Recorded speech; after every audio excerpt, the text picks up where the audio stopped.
இன்னைக்கு டே 2 நம்ம இன்னும் கூட அடுத்தடுத்த சாப்டர்ஸ்க்கு நம்ம போகலாம். நம்ம ஆரோக்கியமா இருக்கணும் அப்படின்னா இந்த உடலோட நம்ம பேசணும். உடலோட பாடி லாங்குவேஜ் புரிஞ்சுக்கணும். பாடியோட கனெக்ஷன்ல இருக்கணும். பாடியோட நம்ம நட்பு செய்யணும். பாடியோட நம்ம ஃப்ரெண்ட்ஷிப் செய்யும் போதுதான் உடலை பத்தி நமக்கு எல்லாமே தெரியும். ஒவ்வொரு உடல் உறுப்பு ஏதாவது நமக்கு கஷ்டத்தை கொடுக்குது அப்படின்னா அந்த உறுப்பை நம்ம சரியா புரிஞ்சுக்கல, அதுல சரியான கேர் கொடுக்கல அப்படின்றதுதான் அங்க ஃபர்ஸ்ட் ஒரு விஷயம். சோ அந்த விஷயத்த நம்ம தெரிஞ்சுக்கிட்டு நம்ம அதை இம்ப்ளிமெண்ட் பண்ணலாம். இப்ப அடுத்தது நம்ம என்னன்னா எப்பவுமே தினம்தோறும் நம்ம இந்த உடலுக்கு தேங்க்யூ சொல்லிக்கணும். ஐ ஆம் ஹெல்தி அப்படின்ற விஷயத்த நம்ம எப்பவுமே மறக்க கூடாது.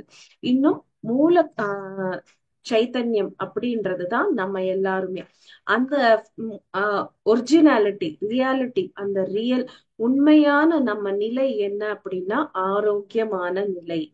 அந்த ஆரோக்கியமான நிலை தான் உண்மையான நிலை. சோ இந்த உடலுக்கு வர எல்லா தவிப்புகள், நோய்கள், இது எல்லாமே என்னன்னா நம்ம செய்யற தவறுகள், புரிதல் இல்லாத பல விஷயங்களாலதான் இதெல்லாம் வருது.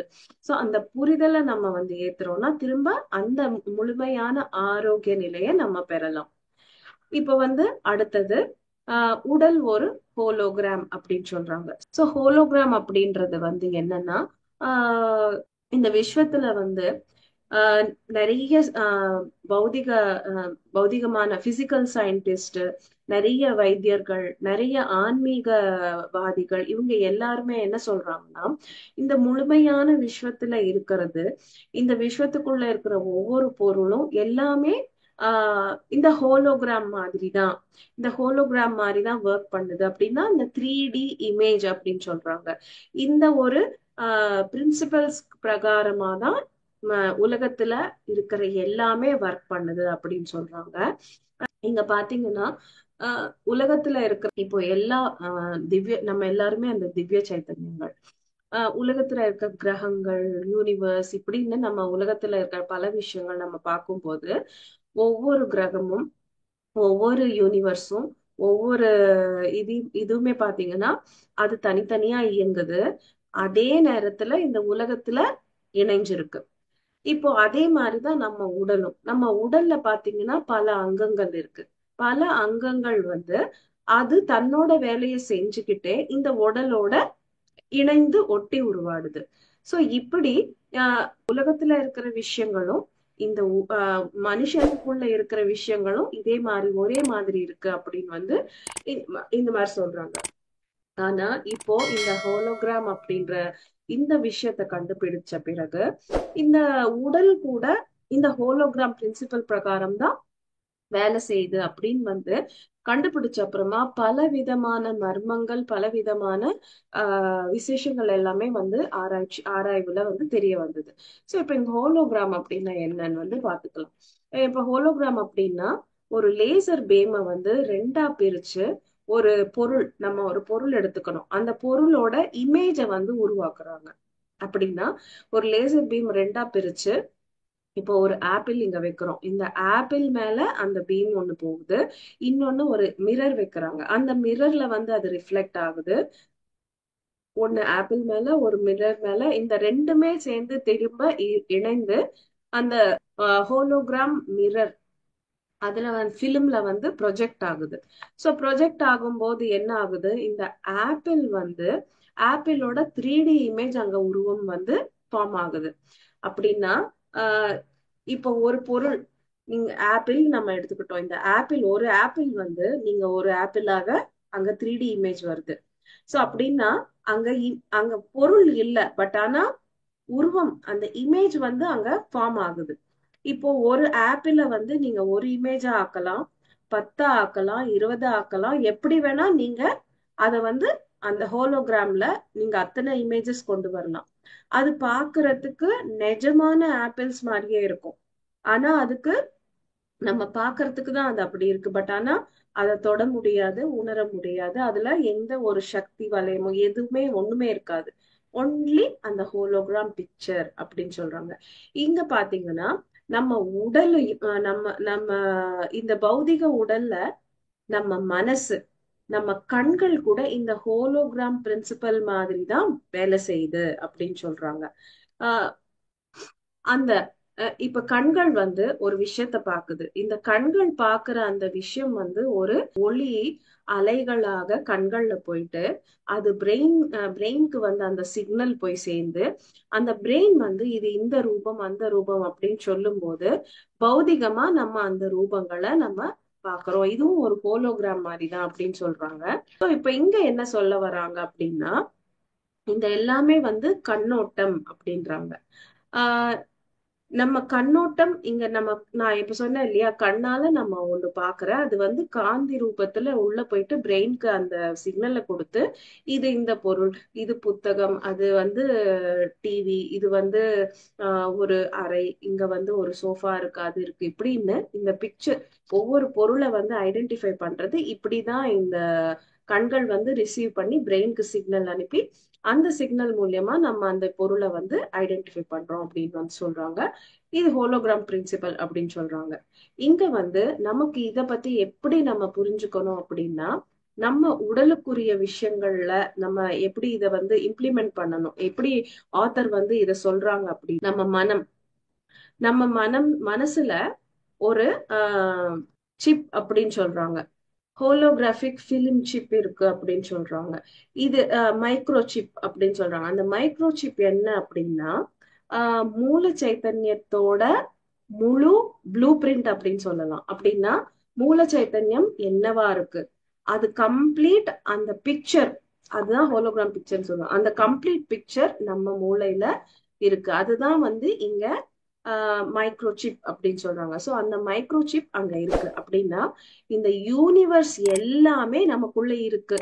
நம்ம எல்லாருமே சொல்றாங்க இல்லையா, யூனிவர்ஸ்ல இருக்கிற ஒவ்வொரு விஷயம் எனக்குள்ள இருக்கு, எல்லாமே எனக்குள்ள இருக்கு, ஆனா அது தெரிஞ்சுக்கணும் அப்படின்னு சொல்றாங்க.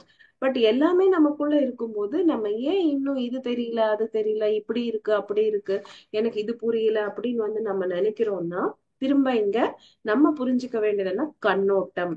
இங்க வந்து நம்ம எண்ணங்கள், நம்ம கண்ணோட்டங்கள், இந்த ரெண்டு விஷயங்கள் இந்த ரெண்டு விஷயங்கள் எப்போ அந்த மைக்ரோசிப்ல போய் விழுதோ அதுதான் இங்க பௌதிகமாக பிரத்யட்சமாகுது.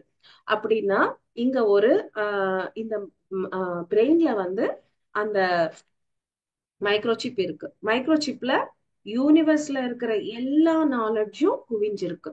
ஓகேவா? சோ இப்போ நான் வந்து என்ன நினைக்கிறேன், எனக்கு வந்து ஆஹ் எனக்கு இந்த ஸ்பிரிச்சுவாலிட்டி நல்லா தெரியும், நான் வந்து நல்ல சமையல் பண்ணுவேன். ஸோ இப்ப ரெண்டு விஷயங்கள் நான் வந்து எக்ஸாம்பிளா சொல்றேன். ஸோ இந்த ரெண்டு விஷயங்கள் எனக்கு நல்லா தெரியும் அப்படின்னு சொல்லி நான் மனசுல நான் வந்து நினைக்கிறேன். அந்த கண்ணோட்டத்தோட தான் எல்லாமே நான் பாக்குறேன். எனக்கு இது மட்டும்தான் புரியுது, எனக்கு வந்து டான்ஸ் புரியல, எனக்கு சயின்ஸ் புரியல அப்படின்னு இதெல்லாமே வந்து இப்படி பல டிஃபரன்சியேஷன் நமக்கு வந்து நம்மளே வந்து இது பண்ணிக்கிறோம்ல, எனக்கு இது தெரியும் இது தெரியும் அது தெரியாது அது தெரியாது அப்படின்னு நம்ம வந்து ஒரு பிரிச்சு பிரிச்சு நம்ம எல்லாமே வந்து மைண்ட்ல வச்சிருக்கோம் இல்லையா. சோ அந்த எண்ணங்கள் நம்ம கண்ணோட்டங்கள், நான் வந்து ஒருத்தரை எப்படி பாக்குறேன், நான் ஒருத்தரை வந்து ஸ்பிரிச்சுவலா பாக்குறேனா இல்ல பிசிக்கலா பாக்குறேனா இல்ல அவங்க வேலையை வச்சு ஒருத்தங்களை பாக்குறேனா, அந்த கண்ணோட்டம் இந்த ரெண்டு விஷயங்களுமே அந்த அந்த மைக்ரோசிப்பை போய் தொடுது. ஓகேங்களா?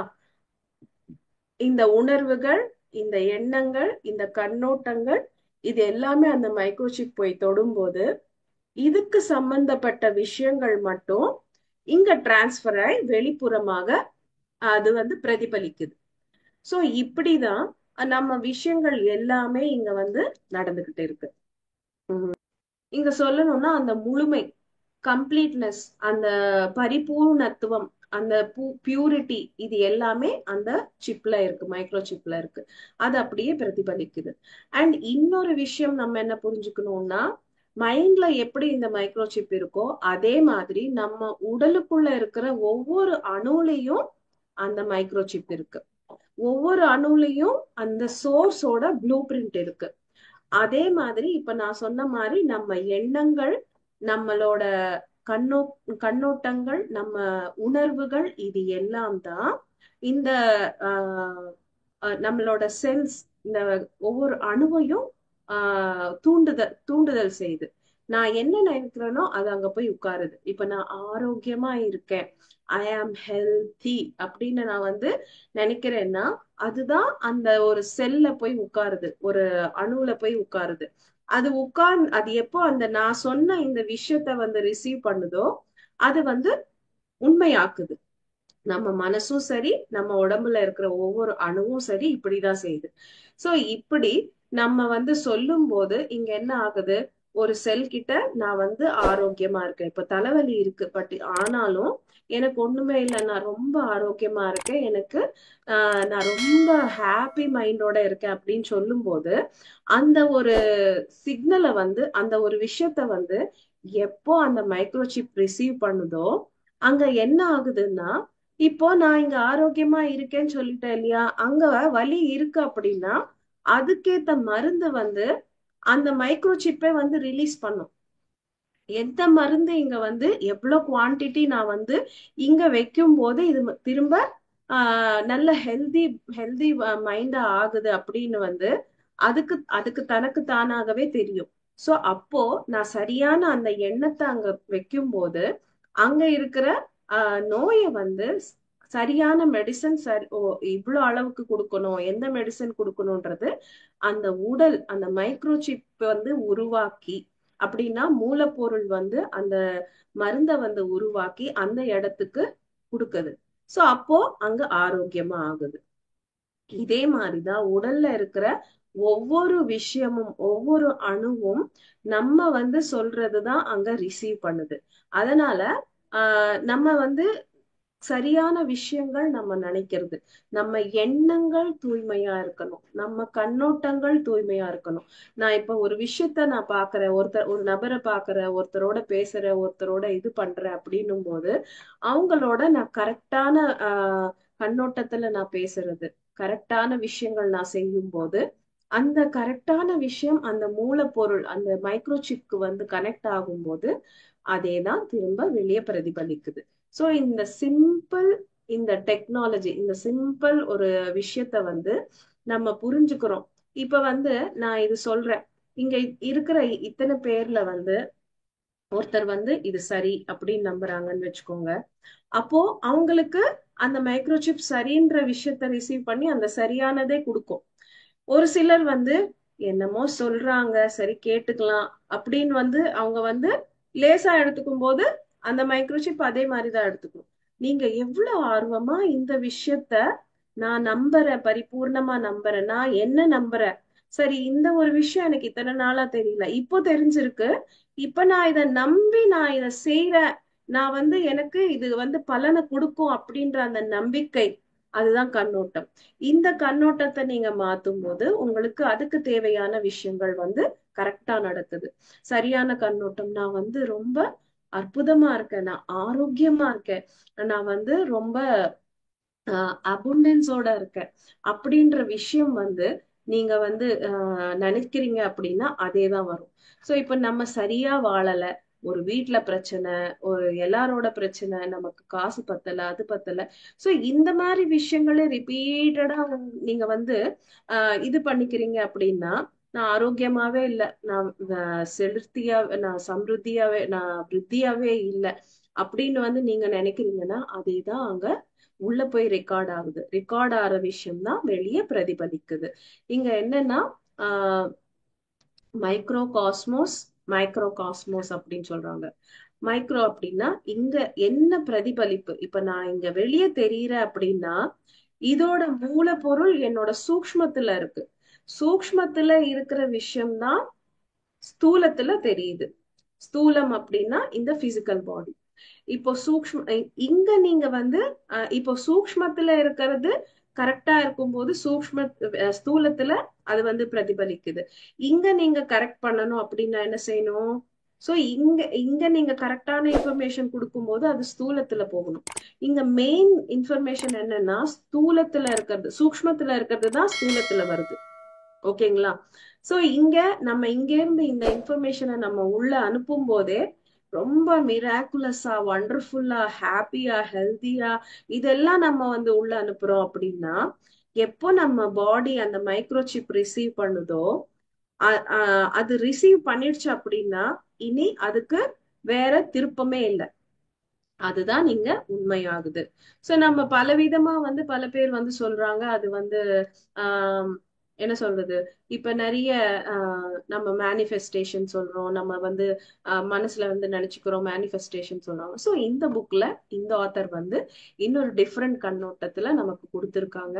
பட் இதுவும் அவர் சொல்ற விஷயங்கள் கட்டாயமா இது எல்லாமே கரெக்ட் தான். பிகாஸ் நம்ம மூலப்பொருள்ல இருந்து நம்ம வந்த அந்த துளிகள் தான். சோ மூலப்பொருளோட முழு சைதன்யமும் நமக்குள்ள இருக்கு. இந்த உலகத்துல இருக்கிற, இந்த விஸ்வத்துல இருக்கிற ஒவ்வொரு ஆஹ் நாலேஜும் நமக்குள்ள இருக்கு. ஆனா அந்த நாலேஜ ஆக்டிவேட் பண்றதுக்கு நம்ம பௌதிகமா கரெக்டா நம்ம இருக்கணும். அதுதான் ஹோலோகிராம் அப்படின்னு வந்து சொல்றாங்க. இந்த ஹோலோகிராம் சூத்திரம் தான் நம்ம கண்கள், இந்த ஹோலோகிராம் சூத்திரம் தான் நம்ம பிரெயின் அப்படின்னு வந்து சொல்றாங்க. இந்த பௌதிக பிரபஞ்சமும் மனோ பிரபஞ்சம் இது எல்லாமே வந்து நம்ம கரெக்டா வச்சுக்கணும்.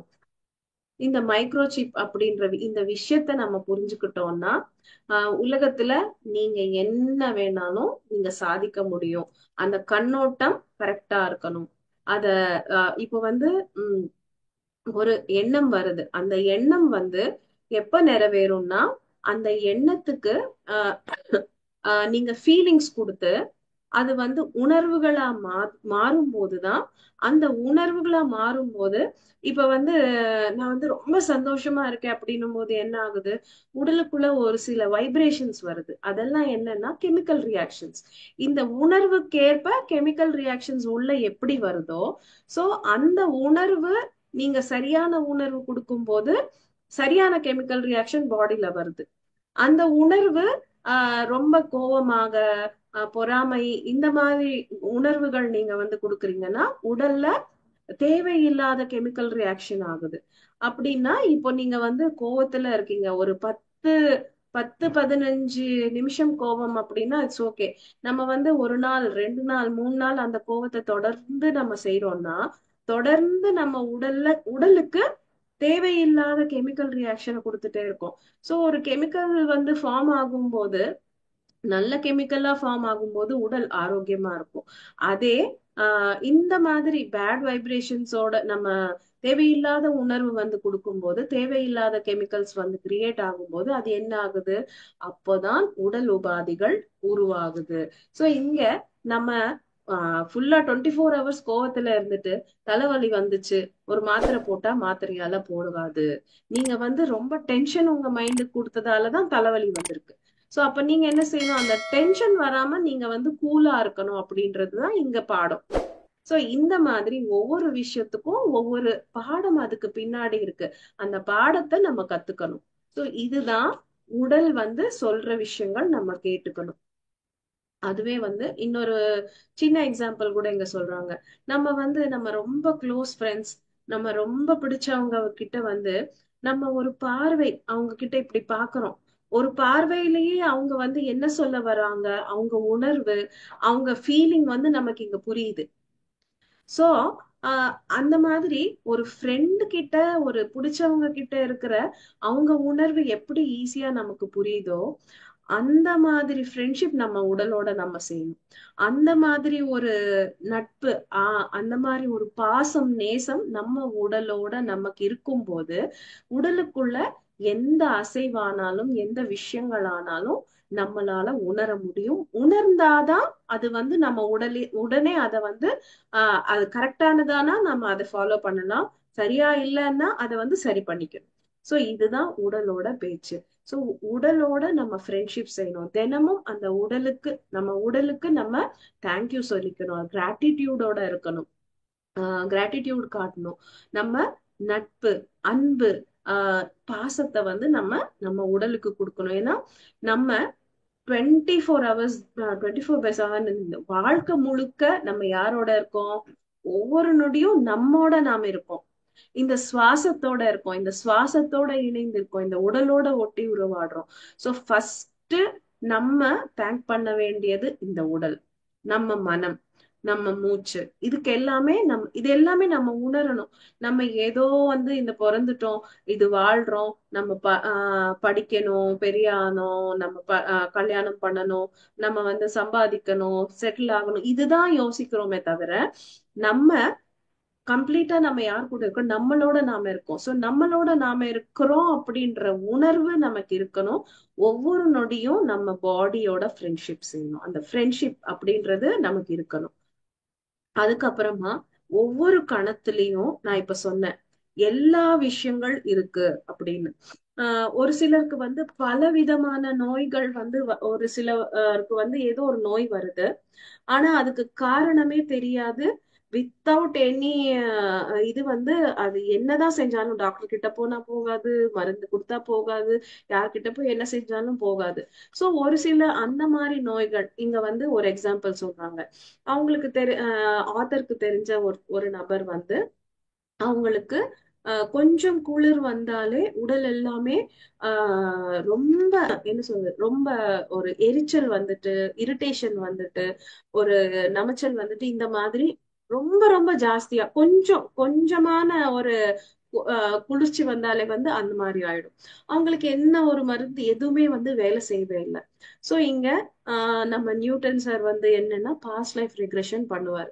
சோ இப்படி அவர் சோ இங்க இதுக்கு ரீசன் என்னன்னு தெரியல இல்லையா. சோ பாஸ்ட் லைஃப் ரெக்ரெஷன் பண்ணலாம் இதுக்கு அப்படின்னு சொல்லிட்டு அவங்க ரெக்ரெஷன் தெரப்பில அவங்கள படுக்க வச்சு பாஸ்ட் லைஃப்க்கு கூட்டிட்டு போகும்போது அங்க என்ன ஆகுது அப்படின்னா, அந்த நபர் ஒரு ஒரு ரொம்ப குளிர் பிரதேசத்துல இருந்தாரு.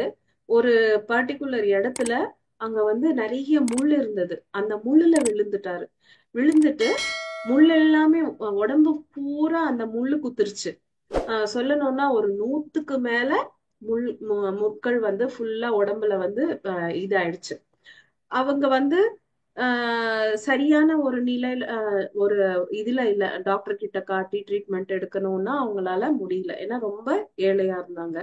சோ அவங்க சரியான ட்ரீட்மெண்ட் கொடுக்காததால அந்த காயங்கள் எல்லாமே, முள்கள் பதிஞ்ச அந்த காயங்கள் எல்லாமே ரொம்ப ஒரு இன்னும் ஜாஸ்தி ஆயிட்டு சரியாகாம அந்த நோயிலேயே அவங்க இறந்துட்டாங்க. சோ அந்த ஒரு பதிவு அந்த செல்கள்ல இருக்கிறதால இந்த பிறவியில அவங்களுக்கு ஒரு கோல்டு கிளைமேட்டோ ஒரு ஏசி இந்த மாதிரி இந்த கோல்ட்ல போன உடனே அந்த செல்ல இருக்கிற அந்த பதிவால அப்போ அவங்க அனுபவிச்ச அந்த எல்லா ஒரு சிம்டம்ஸ், அந்த எல்லா தவிப்புகள் இப்ப தெரியுது. இப்ப ஒண்ணுமே இல்ல, ஜஸ்ட் அந்த கோல்டு டச் ஆனால அந்த மெமரி செல்ல அப்படியே இருக்கு. ஏன்னா அந்த ஒரு தவிப்பாலதான் இறந்தாங்க இல்லையா. சோ அந்த தவிப்பு அந்த மெமரி செல்ல இருக்கிறதால இங்க அவங்களுக்கு அதே பாதிப்பு வருது. கொஞ்சமான கோல்லையும் அந்த மாதிரி வருது. சோ இங்க என்ன ஆச்சுன்னா, இந்த பாஸ்ட் லைஃப் ரெக்ரெஷன்ல ரீசன் தெரிஞ்சுக்கிட்டாங்க. சோ ரீசன் தெரிஞ்சதால இதனாலதான் இந்த நோய் அப்படின்றது அவங்களுக்கு புரிஞ்சதால சோ இங்க என்ன ஆச்சு, மெமரியில செல் மெமரியில இருந்து அந்த ஒரு தவிப்பை எரேஸ் பண்ணிடுறாங்க. எரேஸ் பண்றதுன்னா ஜஸ்ட் ஒண்ணும் இல்ல, அவங்க நினைச்சுக்கிறது தான் இது எல்லாமே ஒண்ணுமே இல்லை, இப்ப நான் இதுல இருந்து ரிலீவ் ஆயிட்டேன் அப்படின்னு அந்த செல் மெமரியில இருந்து வெளியே வரும்போது இந்த தவிப்புகள், இந்த நோய் இப்ப இருக்கிற இந்த நோய் சரியாயிடுச்சு. அதுக்கப்புறமா அந்த எந்த ஒரு ப்ராப்ளமும் அவங்களுக்கு இல்ல. சோ இப்படி பாஸ்ட் லைஃப் ரெக்ரெஷன்ல காரணம் தெரியாத நோய்கள், தீராத நோய்களுக்கு பாஸ்ட் லைஃப் ரெக்ரெஷன்ல இப்படி அவங்க ட்ரீட்மெண்ட் கொடுக்குறாங்க.